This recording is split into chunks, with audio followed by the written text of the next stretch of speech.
So dito nga po mga kalingap, Roseanne at Carla titigil na ba sa kanilang pag-aaral? So dito nga po mga kalingap, itong si Roseanne nga po at Carla ay isa po sa mga beneficiaries nga po ni Kalingap Rab na kumbaga ang kurso po nila ay nursing nga po.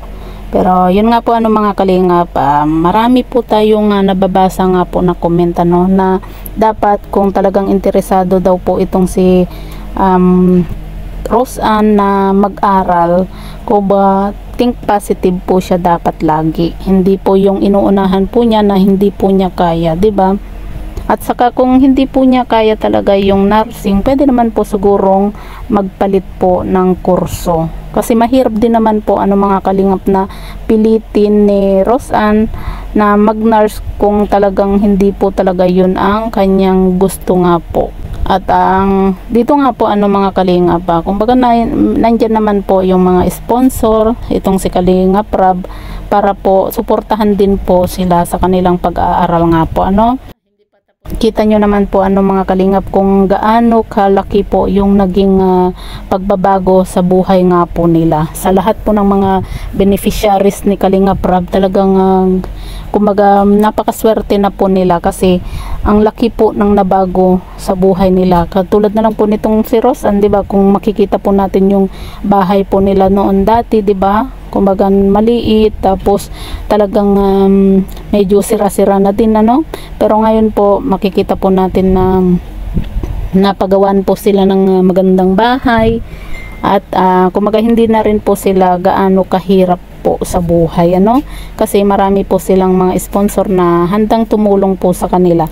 Kumbaga ang hiling lang naman po ni Kalingap Rab at ng mga sponsor nga po na kumbaga pag-igihan po nila yung kanilang pag-aaral.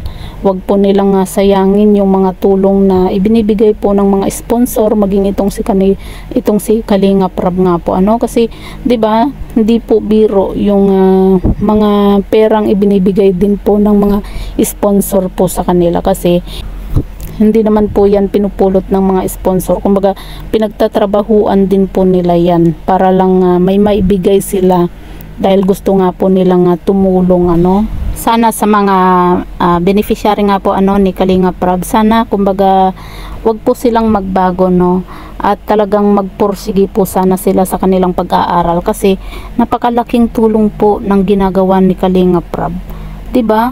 Hindi po biro yung mga ibinibigay na tulong para makapag-aral po sila, kasi sa panahon po ngayon 'di ba napakahirap po ng pera, napakahirap po kitain ang pera kaya kumbaga napakaswerte na po nila na merong katulad ni Kalingap Rab na naging beneficiary sila, na kumbaga kahit papaano nabibigyan po sila ng allowance buwan-buwan para sa kanilang pag-aaral. Kumbaga ang gawin na lang po nila medyo magtipid-tipid na lang po wag yung bili dito, bili diyan, 'di ba? Kung talagang interesado ka po na makatapos sa pag-aaral, 'di ba? Kumbaga konting tipid, 'di ba?